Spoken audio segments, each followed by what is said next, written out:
Ohio gozaimasu, collectors. Today we have a 1/400 scale airplane of the Kawasaki C-1. Sorry, I hit my camera mount. This is made by a company called Gulliver. I know this brand more for making 1/200 scale military aircraft. I didn't even know they made 1/400 stuff. But anyways, this is registration 68-1018 and seems to be quite used, but hopefully not abused.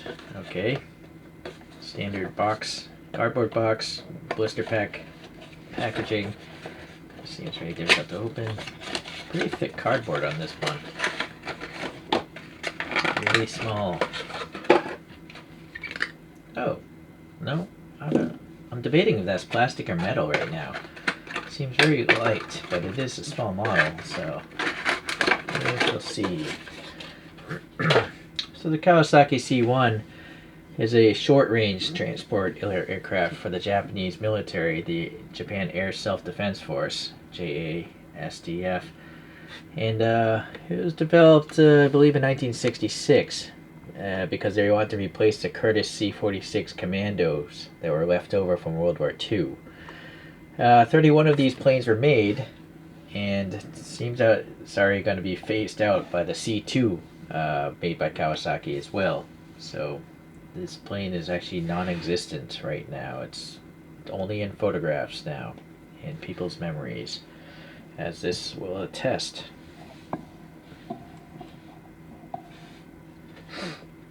Okay, so there's a little probe on there, but you can't get that in 1/400. Well, you could, but not as a die cast. Maybe as a metal rod. But yeah, it's been dismantled already, number 018, so that plane is no more. Too sad. Alright, I'm sure it must have sucked down fuel, you know, being an old design from the 60s. Alright, so hold on, I'm trying to get a better light angle here. Get my phone mount higher. I am still debating what this is made out of. I think it's made out of plastic. It's too light, I think, to be metal, but it's a solid, dense plastic, so I'm not sure what plastic it is, but I'm pretty sure it's plastic. Well, the first thing I noticed is the camouflage is pretty cool. It's all matte finish, so I'm not sure how they paint this camouflage so well. I don't know if it's hand painted either. There's a little bit of an aberration right there. And then these are Tampa prints, though. They don't seem to be decals, so it's not quite a model kit. There's a little black dome here, which I have no clue what it is on the real thing. It's sticking up. This vertical thing, it's got a black line printed around it. I have no idea what the significance of that is. Alright, well, the cockpit is printed on really nice. You can see the little separators.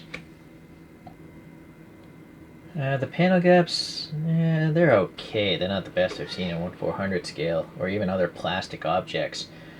So, alright.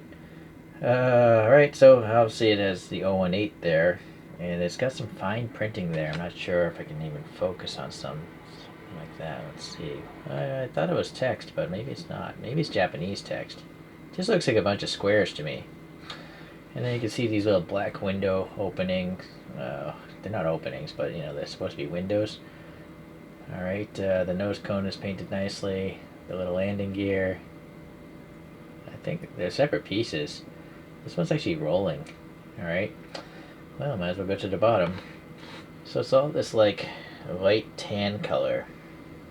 Yeah, I would call it a tan more than a gray. Or off-white of some sort. Cement color. Yeah, again, the red printing of the Japanese dot there with the white is really nicely done. These little engines here. Oh, there's a little fan detail in there. That's nice. What about the back? Now, the back is solid, painted black with a little silver around there. You got a little silver on... No, never mind. That's tan. Okay. So, little rear door detail. You know what, I don't know if this thing has a... I would assume there should be, like, a big hatch here. But I don't know. I'm not sure if it has a hatch or not. That, you know, like a ramp in the back of this thing. I think it must, actually. The Wikipedia says it can carry 2 Jeeps or 1 big truck. So I'm not sure why they didn't print, like, a door outline here. Very odd for sure. I do feel like this door is way crooked as well. It's not vertical, right? It's very crooked. This side, the door is pretty much vertical. I will give him credit. To get that printing under this wing is really difficult. I do think the wing is two... I'm not sure if it's two pieces or just masked off fairly well. Maybe it's one piece. So I'm not even sure how they got that door print in there if it's so close to the wing. Alright, on the rear tail here we have that registration, which is not vertical. Again, this is printed poorly. It should be horizontal. It's at an angle. Did I say vertical before? It's supposed to be horizontal. And then, I don't know, that's like... It looks like two sumo wrestlers, or like a sumo wrestler, the guy. Interesting. Yeah, again, that's not horizontal, so that's not accurate either. Alright, so there's extra splotchy paint here. Okay. So it's not really good. In the realm of die-cast airplanes, this is not really good. If you've never collected hobby airplanes, then this is actually pretty nice. I have no clue what this thing would have cost. Since it's not die-cast, maybe this thing was really cheap. You know? If it was, it's really nice. I mean, it doesn't come close to a die-cast as far as its quality, because you can see, for some reason, these are exceptionally thick, these landing bay doors, landing gear doors. And then obviously the printing, that would never happen on a hobby-grade die-cast airplane, I don't think.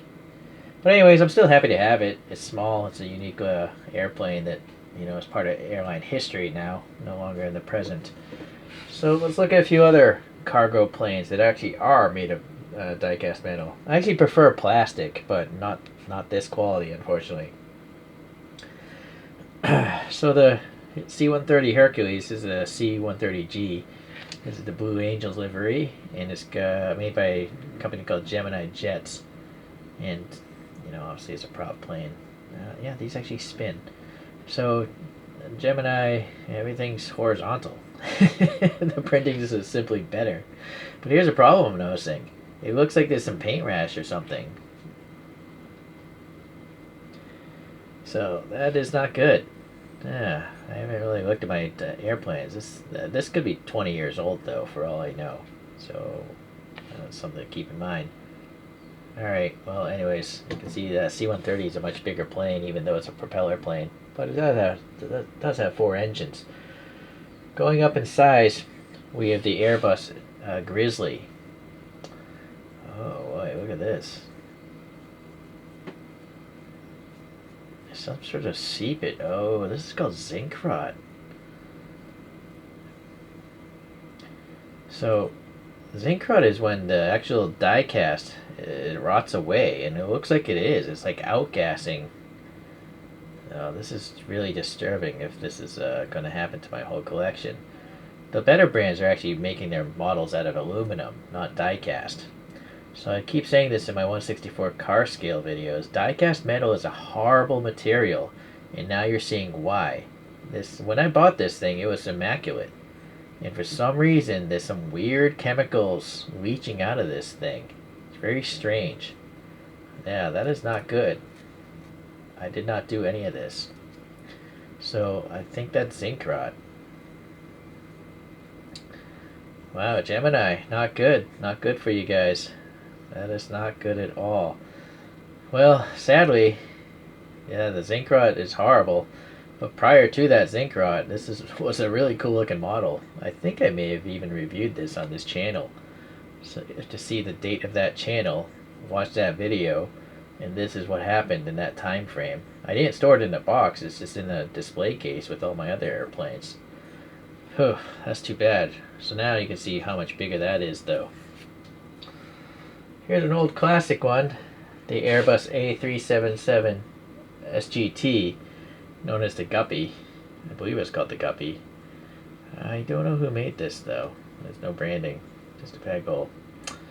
And I think this was polished metal before, but this thing is at least 10 years old, if not older. So it's kind of anodized. Alright, the last one is also by Gemini, and I was hoping there's nothing wrong with it. This is a C5 Galaxy. What is that? I think that just might be a scratch. So, luckily, oh wait, look at this. Oh, I think the paint might be breaking off. Look at that. That is not good. I mean, this is over, I think, 10 years old, but still, military, these little 400 scale airplanes are expensive. So what I'm starting to think is you should not collect Gemini jets, because you can just see the track record here. It's not looking good. And also, what's up with that? There's just a big dent there. I think it's literally a separate piece. Yeah, there's a split here. Alright, well anyways, this is for size comparison. Phew. Man, that's a big plane. Alright, so this now I can understand why that's only capable of holding like 2 Jeeps or 1 truck, whereas that can carry, you know, a lot.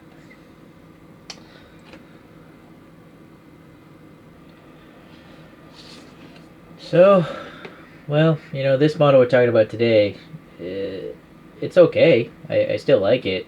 I didn't pay too much money for it. The question is, how much did this originally cost? I don't know. But the more alarming thing is those die-cast airplanes.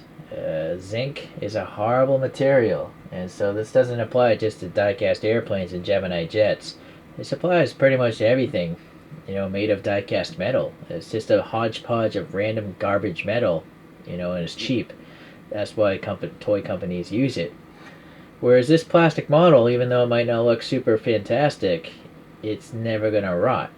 At least for the next few hundred years, right? I'll be dead before this thing goes bad. So, that's why I like plastic. It's also lighter weight. Doesn't cost as much to ship around. You know, that big C5 Galaxy weighs a lot, and it costs a lot of money to ship it and get it. Alright, well, I'll see you in the next 1/400 scale airplane video. But I don't know if I'm going to buy too many more because they're so expensive, and I just don't want to see that happen. That zinc rot stuff. Alright, guys. We'll talk to you later. See ya. Bye.